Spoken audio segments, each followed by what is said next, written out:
संतोष sir जी जो चिराग पासवान लोकसभा का जो उम्मीदवार चयन किए हैं जी जी। वैशाली हाजीपुर खगड़िया, तो उससे जनता कितना खुश है या नाखुश है, इस पर क्या कहना चाहते हैं आप? देखिए, जो भी लोग अभी चिराग पासवान जी जो भी निर्णय लिए हैं, खगड़िया, समस्तीपुर और वैशाली, इनसे तीनों सीट इनका निकलने वाला नहीं है। तीनों सीट इनके चला गया। क्यों नहीं निकलेगा? वो तो बीजेपी से रिलायंस है, क्यों नहीं निकलेगा? तो बीजेपी से रिलायंस है, उससे मतलब नहीं है। रिलायंस से उससे अलायंस करने से नहीं होता है। आपने किसको टिकट दिया? पासवान, चिराग पासवान। अब पहले था कि मोदी जी के नाम पे लोग वोट दे देते थे। अब देखिए वैशाली बीना देवी को नहीं चाह रहा था। जो इंसान वैशाली बीना देवी जी उनके विपक्ष में गया, क्यों नहीं? वो तो जीता हुआ कैंडिडेट है भाई। अरे जीता हुआ था तो उनके साथ गद्दारी किया था ना, जो पशुपति पारस गुट में गए थे। लेकिन आज भी फिर उनको टिकट दिया वैशाली से। तो वैशाली से टिकट देना आप दे दिए, ठीक है, कोई बात नहीं है, लेकिन वैशाली तो निकल नहीं रहा आपका। जीता हुआ कैंडिडेट है, जीता हुआ रहे चाहे कुछ भी रहे, आपके साथ जो गद्दारी किया, फिर आपको उसके गोद में जाके बैठ गए और आप कहते हैं कि हम पूरे 5 सीट पे अपने समझ से कैंडिडेट उतार रहे हैं। तो एक तो आपने वैशाली की जनता के लिए काम किया, तमाम को टिकट मिला फिर से। अरे भाई, यहाँ जनता के काम किए हैं कि क्या किए हैं, वो तो वैशाली की जनता पूरा भुगत रहा है 5 साल। और मैंने कार्यकर्ता होंगे चिराग पासवान का, जो मैंने 15 दिन लगातार बीना देवी के साथ घूमा, जो आज उसको कोई नहीं पूछता है संतोष कुमार कौन था। हाँ, भले वो फिर आएगी बसरा तो हमें खोजेगी वो कि संतोष जी कहाँ है, लेकिन अब नहीं मिलने वाले हैं संतोष जी। संतोष जी अब चले गए। सुने हैं कि बोरा भर भर के रुपया चिराग को मिला है।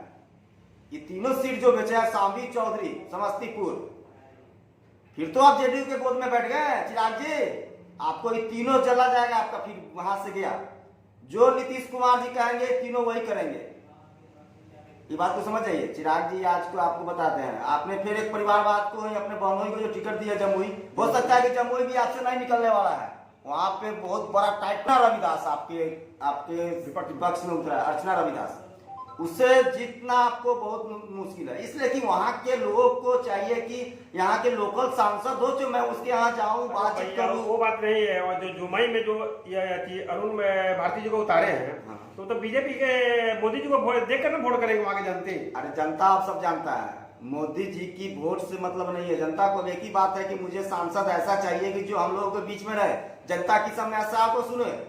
मैंने पूरे भारत में जितने भी लोकसभा के उम्मीदवार को मैंने जिताया, 303 सीट आया। क्यों आया? कार्यकर्ता के बदौलत आता है। इस बात को अंजय सर आप भी देख लीजिए। बिल्कुल, कार्यकर्ता मेहनत करता है, कार्यकर्ता घर घर जाके वोट मांगता है, और कार्यकर्ता ही सबसे बड़ा उपलब्धि है। और जब नेता लोग जीत जाते हैं तो कार्यकर्ता को पूछते नहीं है। और सिर्फ जीत जात के जहां पे लोग वोट जीतते हैं, लोकसभा में अगर राजपूत जीता तो राजपूत का ही वो सीट चुनेंगे, जातिवादी। यहाँ पे सिर्फ किस ऑप्शन है, लोकसभा में अगर मुजफ्फरपुर लोकसभा अजय निषाद जी आए थे, तो अजय निषाद को ही लोग खोजेगा। मला है तो मलाई को चाहे। एनडीए के सरकार में जातिवादी खत्म हो गया ना, जातिवादी तो बिहार में कुट के भरा हुआ है। नहीं देख रहे हैं? अभी वैशाली से एक और आरजेडी से कैंडिडेट आया है, मुन्ना शुक्ला, कहते हम भूमिहार हैं, कोई चमार थोड़ी है। तब बताइए, भूमिहार हो गए तो क्या हुआ? चमार मन उनके सामने नीच है? नहीं तो मुन्ना शुक्ला जी तो जनता के लिए काम करते अरे हैं, पूरा करते हैं। तो अरुण भारती जी को तो यही ना मैं बोल रहा हूँ। तो परिवार वैशाली में जनता के लिए बीना देवी काम किए, तब उनको टिकट मिले हैं। कैसे बात कर रहे हैं सर आप? वो सब ठीक है, बीना देवी के लिए काम बीना देवी क्या की है वैशाली लोकसभा में, जगह मुझे पता है। जगह जगह द्वार बनवा दिए, वो द्वार बनते रहेगा, काम किए। बस उनको राजपूत ही वोट देने जाएगा ना? नहीं, सभी जाति सब जाति बैस नहीं जाएगा, एक भी बैस वोट नहीं देगा बीना देवी को। बीना देवी सभी को लेके चलते हैं वैशाली में, कुछ नहीं होगा। इस पर क्या कहना चाहते हैं? बीना देवी वैशाली में सभी को लेके चलते हैं, सिर्फ अपने जातिवाद को लेके अपना एथेनॉल फैक्ट्री बनाई बैठाई 5 साल में। सुनिए, विकास वो अपना घर का किया है, वो दूसरे का विकास नहीं किया है। जनता के विकास की नहीं किया बीना देवी जी। बीना देवी जी एक ही विकास किए हैं, बस अपना विकास एक एथेनॉल फैक्ट्री बैठाई है। अपने घर में ही सारा सांसद है, जो भी करना है अपने बलबूते पे करेगी वो, सीधी सी बात है। उनको जनता से मतलब नहीं है। अगर वो काम की हुई रहती जनता के बीच में, तो जनता आज हमको गाली देती है कि बिना देवी को फिर टिकट दे दिया, आप आइएगा वोट मांगने, आपको मारेंगे। हम सब जाने नहीं करेंगे वोट मांगने। बिना तो जीत रही है इस बार भी। ना ना जीत बिल्कुल जीत रही है। अरे आपको कहने से नहीं होता अंदर जी। भाई जनता के लिए काम किया, जनता उनको चाह रही तब उनको टिकट मिला। क्या बात करते हैं आप संतोष सर? जनता उनको चाहती है 42 लोकसभा से। हाँ तो आप आप दे रहे हैं क्या वोट बीना देवी को? बिल्कुल। हाँ तो आप दीजिए, लेकिन मैं नहीं दूंगा। बिल्कुल आपको भी देना है। नहीं 42 लोकसभा में अच्छे से पड़ता है आपको। ऐसा उम्मीदवार हम लोग को चाहिए जो जनता के बीच में आकर हमेशा दुख सुख में खड़े रहे। हाँ ना वो अपने परिवार के दुख सुख में खड़े रहेंगे, बैस समाज के दुख सुख में खड़े नहीं हो सकते हैं। मैंने एक बार फोन भी किया था बीना देवी जी को, जो मेरे बातों को रिस्पॉन्स नहीं लिए थे। और मैं एक बात कहता हूँ, पिछले बार मैंने 2019 में बीना देवी जी के लिए चिराग पासवान क्या बोलना चाहते हैं? चिराग पासवान के बारे में क्या बोलना चाहते हैं? चिराग जी तो जितना गलत किए हैं, वैशाली हो, खगड़िया हो, समस्तीपुर हो, इनके और दूसरा कोई कैंडिडेट नहीं मिला। जुमाई वही ना, जमुई तो अपने बहनोई के देती है। चलो घर में है, चलो बहनोई नहीं था, परिवार में नहीं था, परिवार बाद में आ गया। इसके लिए कोई दिक्कत नहीं है। अपना आप जमुई आपका सीट था, आपने दे दिया। हाजीपुर भी आप अपने रख लिए, 2 सीट तो आप रख लिए। रामविलास जी का पुश्तैनी सीट था हाजीपुर, वो भी आप रख लिए। हो सकता है कि हाजीपुर से देखिए आपके साथ कौन आता है, आरजेडी के तो उम्मीदवार। बीजेपी वाले बैस समाज को भी टिकट काटे हैं लोकसभा का। इस पर आप बैस समाज कितना आक्रोशित है? बिहार में पूरा आक्रोशित है बीजेपी से।